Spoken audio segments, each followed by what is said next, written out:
Hello, and welcome to Bedtime Stories. My name is Frank Padour, and I'll be reading to you a Grimm Brothers fairy tale entitled The Enchanted Tree.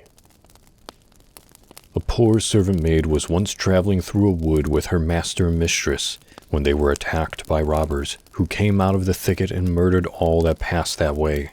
None of the party escaped, excepting the maidservant, who in the fight had sprung aside and hidden herself behind a tree. As soon as the robbers had made off with their booty, she ventured out from her hiding place and saw what dreadful trouble had happened.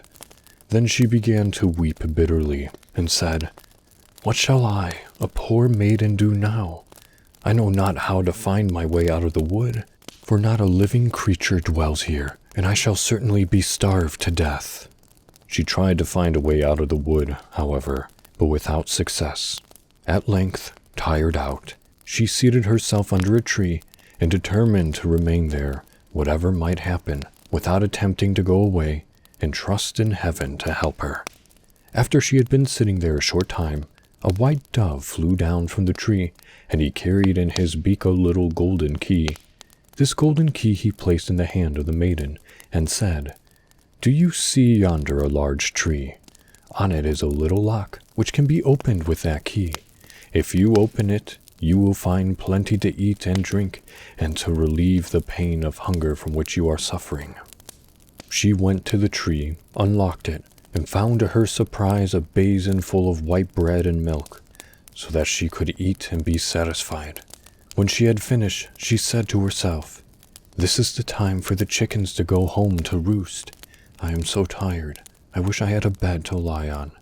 Again, the white dove flew down and brought another key and said, "Unlock the tree with this, and you will find a bed." She did as she was told, and there she found a pretty little white bed, and, praying to heaven to watch over her during the night, she laid herself down and slept. In the morning came the dove the third time, and brought her another little key, and said, "Unlock the tree again, and you will find clothes." And when she did so, there she saw beautiful dresses embroidered with gold and precious stones, such as none but a king's daughter could wear. She remained after this for a long time in the wood, and the dove came every day and took care of her. She was poor, but it was a peaceable and happy life. At last, the dove came one day and said to her, "Will you do something for me, only for love?" "With all my heart," she replied. Then said the dove, "I will take you to a small cottage on the heath, in which lives an old woman. When you go in, she will say, 'Good day' to you. For your life give her no reply.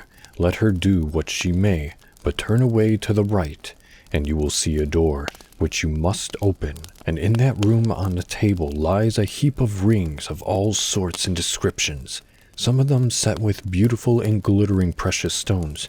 But leave all these alone, and look only for a plain gold ring, which must be among them, and bring it to me as quickly as you can." The maiden hastened to the commands of the little dove. He led her to the house, and she stepped in. There sat the old woman, and said, "Good day, my child." But she gave no reply, and went on to the other door. As she was opening it, the old woman cried, "Where are you going? This is my house. No one can enter there without my permission." And she seized her by the dress and tried to hold her fast. But the maiden kept silent, freed herself from the old woman's grasp, and went right into the room. There on the table lay an immense number of rings that shone and glittered before her eyes. But she threw them on one side and searched for the plain one, which, however, she could not find. While she was searching, she happened to look up, and saw the old woman slipping away with a birdcage in her hand. The maiden followed her out quickly, took the cage from her, and as she opened it and looked inside, there was a bird with the plain ring in its beak. She took the ring and went away full of joy from the house, and was soon back to the tree where she expected to see the white dove waiting for her, for she expected him to fetch the ring. But he did not come. While she waited, she leaned against the tree, and, as she so stood, she felt that the tree became soft and flexible, and the branches sunk down. All at once, too, the branches wound themselves around her, and they were the arms of a human being. And, as she looked up, she saw that the tree had changed to a handsome man, who kissed her and pressed her to his heart, and said, "You have broken the spell, and delivered me from the power of the old woman, who is a wicked witch. She changed me into a tree, and every day for 2 hours I was able to take the form of a white dove. But so long she kept the ring, I could not recover my human form."